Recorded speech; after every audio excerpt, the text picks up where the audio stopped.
नमस्कार साथियों, कैसे हैं आप। आशा है कि आप बहुत ही अच्छे होंगे। मैं हिमांशु एक बार फिर आपका अपने परिवार अपना भारत रिपोर्ट अर्थात एबी रिपोर्ट में स्वागत करता हूं। इस समय आप देख रहे होंगे कि द्रौपदी मुर्मू जी सुर्खियों में हैं क्योंकि वह राष्ट्रपति पद की उम्मीदवार चुनी गई हैं। तो द्रौपदी मुर्मू जी के बारे में मैं आपको बताने का प्रयास करूंगा कि द्रौपदी मुर्मू जी क्यों इतनी चर्चा में हैं और क्यों खास हैं और क्यों इतनी सुर्खियाँ बटोर रही हैं और किस जनजाति से आती हैं, उनका राजनीतिक करियर क्या था, सामाजिक करियर क्या रहा, उन्होंने अपने जीवन में क्या कार्य किए, उन संबंधी विषयों को हम डिस्कस करने का प्रयास करेंगे।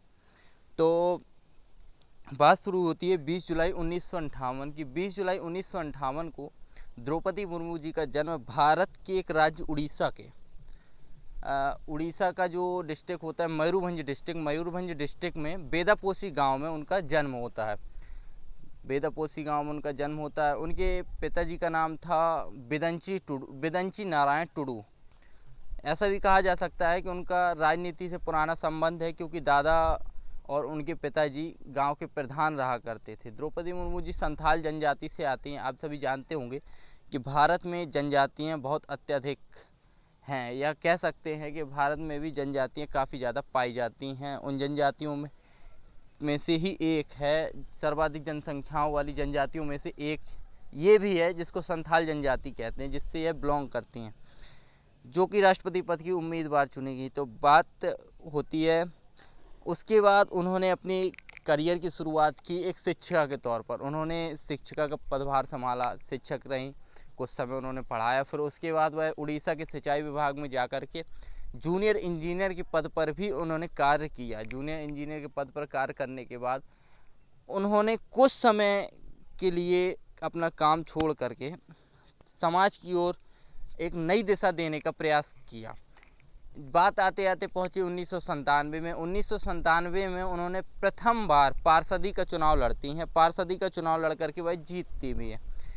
3 साल लगभग पार्षद रहती हैं। 3 साल के बाद वह विधानसभा चुनाव लड़ करके एमएलए बनती हैं। 2000 की बात है। विधानसभा चुनाव जीत करके वह एमएलए बनी। कुछ समय उपरांत वह उनके कार्यकाल में रहीं, लगभग 2009 तक वह एमएलए रहीं। 2009 उससे 2000 से लेकर के 2004 तक उन्होंने वाणिज्य मंत्रालय भी संभाला, मत्स्य मंत्रालय भी संभाला, पशु मंत्रालय भी संभाला, वह आपके परिवहन मंत्रालय भी उन्होंने संभाला।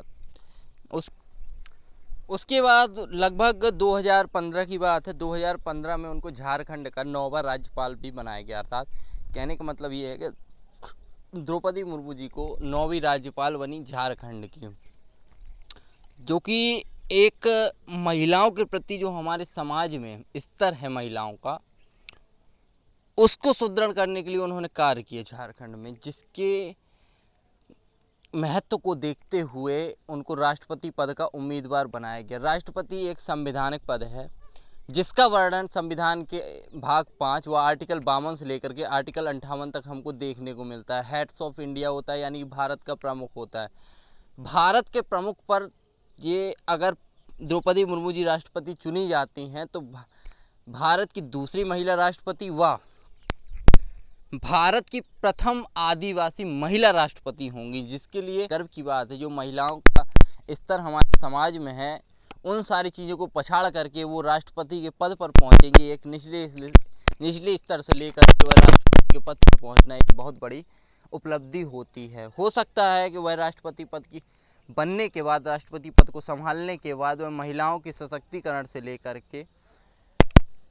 के ही कार्य करें, या उनके उत्थान के लिए कार्य करें, बाल विकास के लिए कार्य करें, महिलाओं के लिए कार्य करें, तो उनके ऊपर जिम्मेदारी पहुंचेगी। और हमारे हिसाब से एक चीज़ देखा जाए तो महिलाओं के लिए ये सबसे बड़ी एक सीखने योग्य बात ये है कि एक आदिवासी क्षेत्र से उतर करके आप हेड्स ऑफ इंडिया के पद पर पहुंचती हैं, तो ये बहुत बड़ी उपलब्धि होती है। तो द्रौपदी मुर्मू जी को हम धन्यवाद कहेंगे और द्रौपदी मुर्मू जी को बेस्ट ऑफ लक कहेंगे कि वह इस पद पर पहुंच रही हैं और हमारे लिए एक आदर्श बन रही है।